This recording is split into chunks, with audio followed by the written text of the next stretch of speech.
Bismillahirrahmanirrahim. Assalamualaikum warahmatullahi wabarakatuh.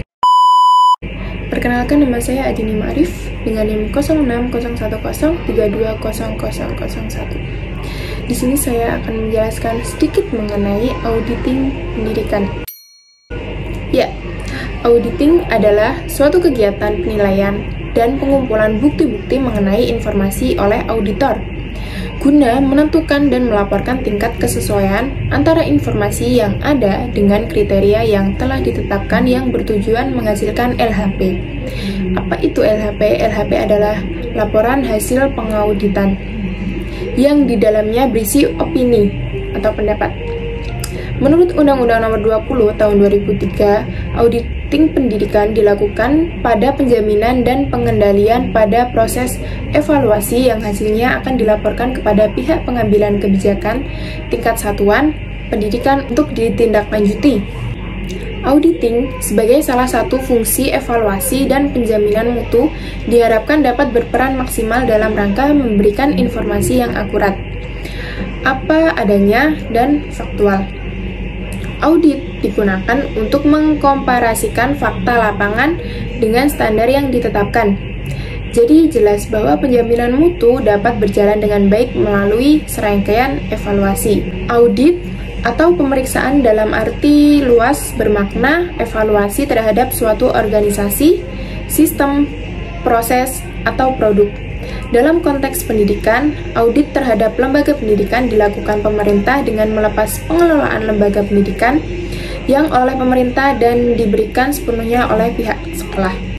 Dalam dunia pendidikan Islam juga mengenal istilah audit laporan keuangan yang biasanya dilakukan oleh akuntan publik guna seberapa layak penyajian laporan keuangan ini dibuat oleh lembaga pendidikan tersebut, dengan bertumpu pada prinsip akuntansi yang berlaku secara umum.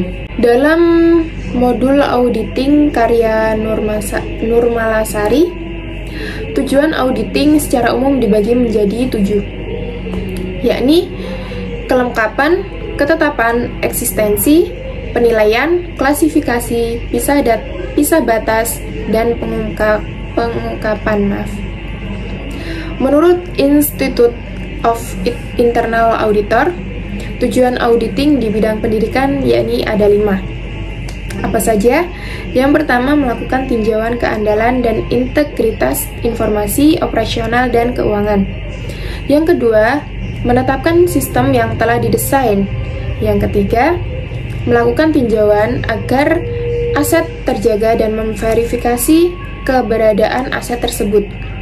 Yang keempat, mempelajari sumber daya sekolah atau madrasah. Yang kelima, melakukan tinjauan atas operasional dan program lembaga. Sasaran dari kegiatan auditing adalah kegiatan, aktivitas, program atau bidang-bidang organisasi yang memerlukan perbaikan atau peningkatan dalam hal efektivitas dan efisiensinya. Sasaran auditing harus memiliki 3 unsur pokok, yaitu kriteria, sebab, dan akibat. Sasaran auditing dalam bidang pendidikan adalah kegiatan penjaminan mutu.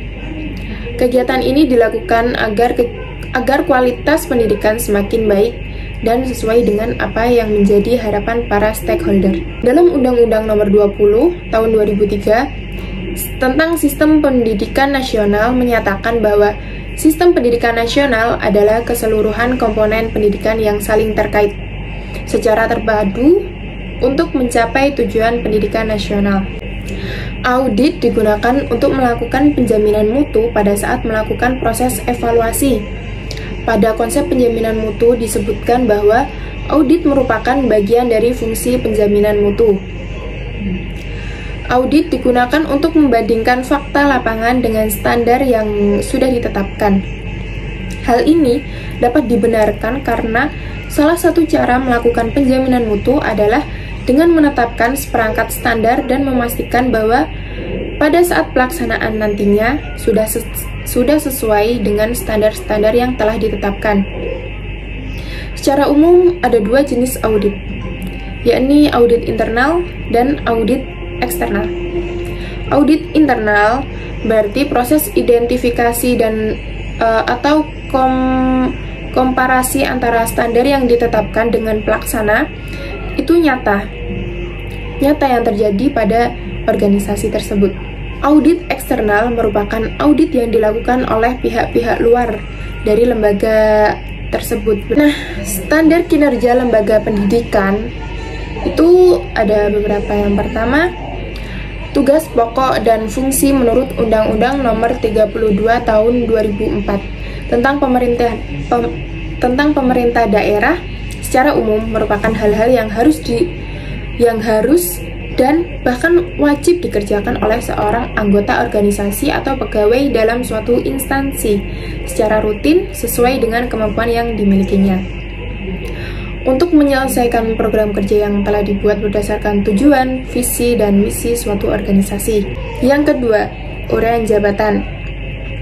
Uraian jabatan adalah suatu catatan yang sistematis dengan tugas dan tanggung jawab suatu jabatan tertentu yang ditulis berdasarkan fakta-fakta yang ada.